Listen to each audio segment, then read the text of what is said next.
Assalamualaikum warahmatullahi wabarakatuh. Pertemuan kali ini kita akan membahas limit fungsi trigonometri.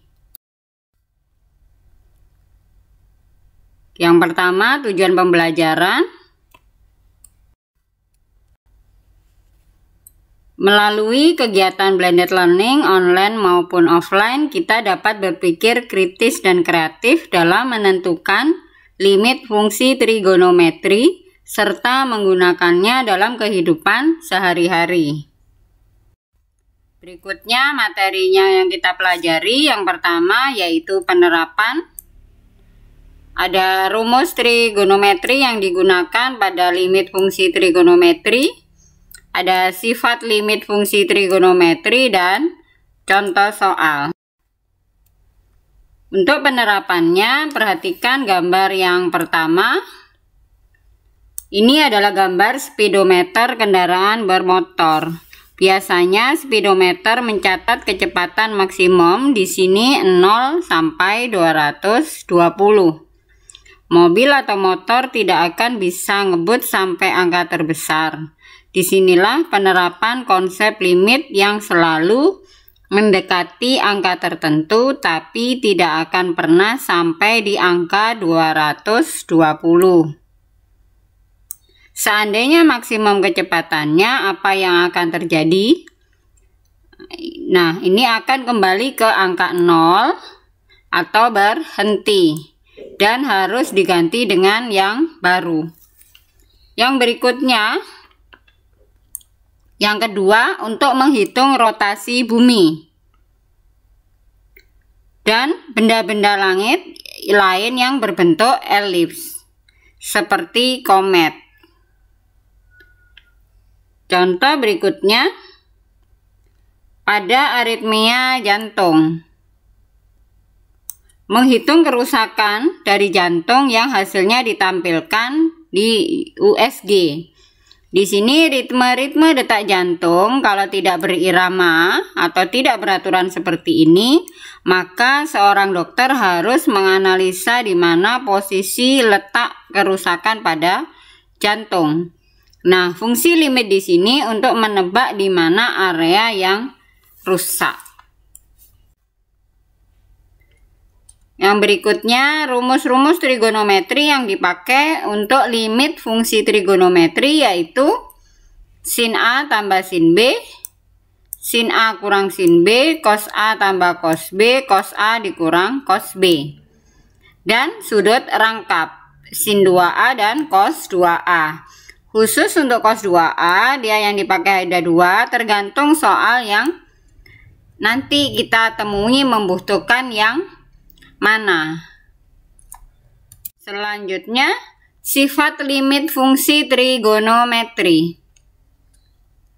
Limit X mendekati 0, sin AX per BX, atau kebalikannya, dia bernilai A per B, atau koefisien dari X. Begitu juga untuk tangan, atau kebalikannya. Di sini terlihat hanya sin dan tangan. Kalau ketemu cos, berarti kita harus mengubah ke dalam bentuk sin. Caranya dengan menggunakan rumus sudut rangkap. Perhatikan soal 1. Limit X mendekati 0, cos 4X min 1 per X tangen 2X. Di sini ada cos 4X.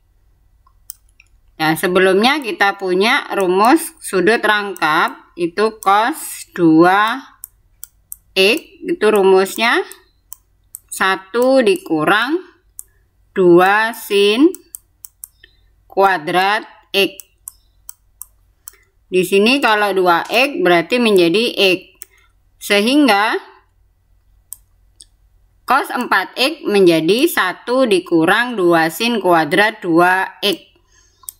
Ini ada 1 dikurangi 1, 0. Kalau sudah kita uraikan menjadi min 2 sin 2X dikali sin 2X.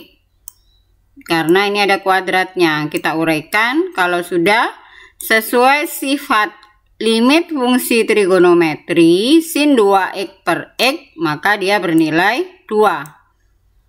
Sin 2x per tangen 2x bernilai 2 per 2 atau 1, sehingga kita dapatkan min 4. Selanjutnya perhatikan soal 2. Limit x mendekati 0, cos 3x min cos x per 1 dikurang cos 2x. Di sini terlihat ada cos A dikurang cos B. Maka kita punya rumus cos A dikurang cos B. Itu rumusnya adalah min 2 sin A tambah B per 2 sin A min B per 2. Nah, seperti ini berarti A nya itu adalah 3x, B nya adalah x, sehingga di sini A tambah B berarti 4x per 2, A min B menjadi 2x per 2, sehingga pembilang di soal cos 3x dikurang cos x menjadi min 2 sin 2x kali sin x. Sekarang ke penyebutnya. Penyebutnya adalah 1 dikurang cos 2x. Jadi cos 2x kita ubah menjadi 1 dikurang 2 sin kuadrat x. Kita kalikan ke dalam, sehingga penyebutnya menjadi seperti ini, 2 sin kuadrat x. Kalau sudah, 2-nya kita coret. Dan selanjutnya sin kuadrat x kita jabarkan menjadi sin x kali sin x. Kalau sudah gini, ini bisa kita coret. Sesuai sifat limit fungsi trigonometri, sin 2x per x menjadi 2, sehingga kita ketemukan jawabannya min 2. Setelah memahami contoh soal tadi, sekarang latihan soal, ada 6 soal di sini. Silakan diskusikan bersama kelompok. Selanjutnya untuk tugas online, silakan cari penerapan limit fungsi trigonometri yang lain. Silakan cari apa ada ya gitu ya, dan kerjakan soal latihan yang diberikan di classroom. Terima kasih untuk pertemuan kita kali ini. Saya akhiri. Assalamualaikum warahmatullahi wabarakatuh.